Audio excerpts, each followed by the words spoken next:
That, let me invite David Rothkopf to the podium.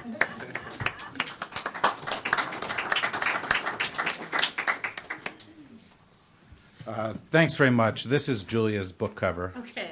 And it will be out soon, and she'll be back here. Thank you, Steve.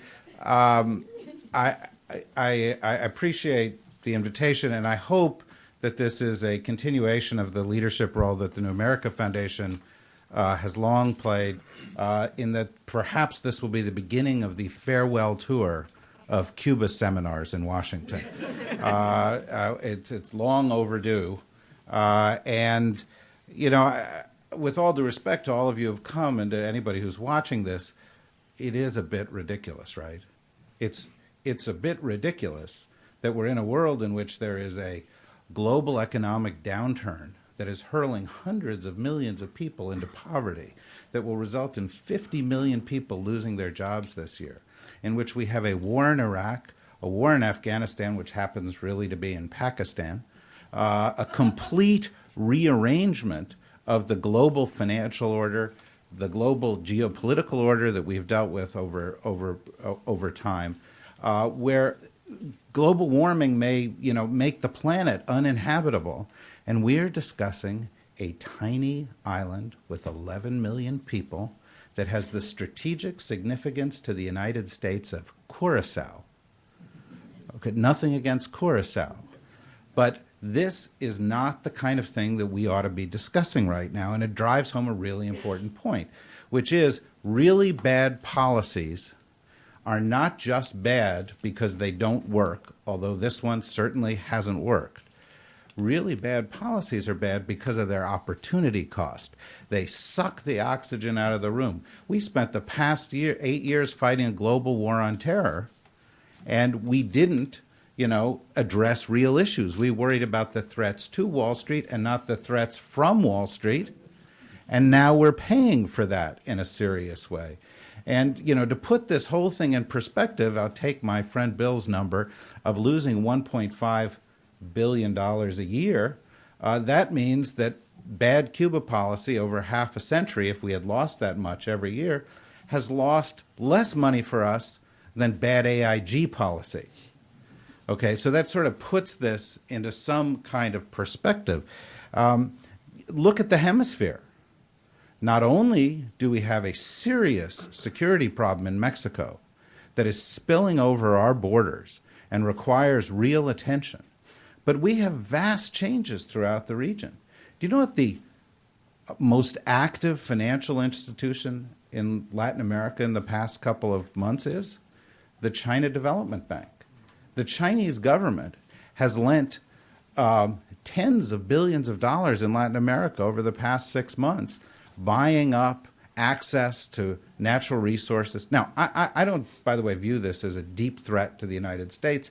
I view this as a sign that other countries have real policies towards the region that address the real issues in the region, and we're sitting here discussing a policy pertaining to a country whose only distinction at this point is how bad our policy is toward it. And by the way, if you are looking for a solution to this policy, or if you're looking to figure out how this is going to play out, keep that fact in mind. If you are waiting for Fidel and Raul to respond to this opening, why would they? Their only distinction is having the policy. They'll just wait it out. Why should they do anything to open to the United States? If they open, they stop being special, and the country becomes another Caribbean destination, which, is, I hope that happens sometime soon. But the reality is this. The Cuba policy is bad because it doesn't work, and it hasn't worked for 50 years. And that old definition of insanity of doing the same thing over and over again and expecting a different result plays here. I think the foreign policy definition of insanity, by the way, was referred to earlier by Bill, which is unilateral sanctions. They don't work. We know that.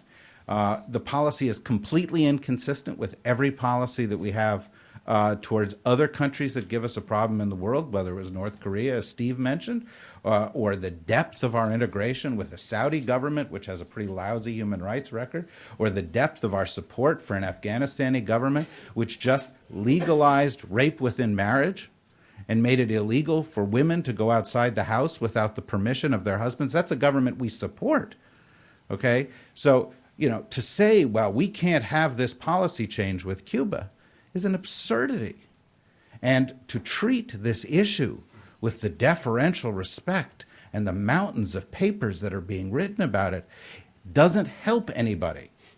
It treats what is broken and indefensible as though it were a policy deserving of this kind of incremental debate. It should be over.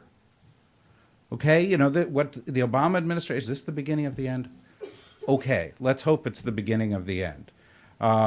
Fidel Castro, that unbiased observer, responded apparently this morning saying it was, too little, too late.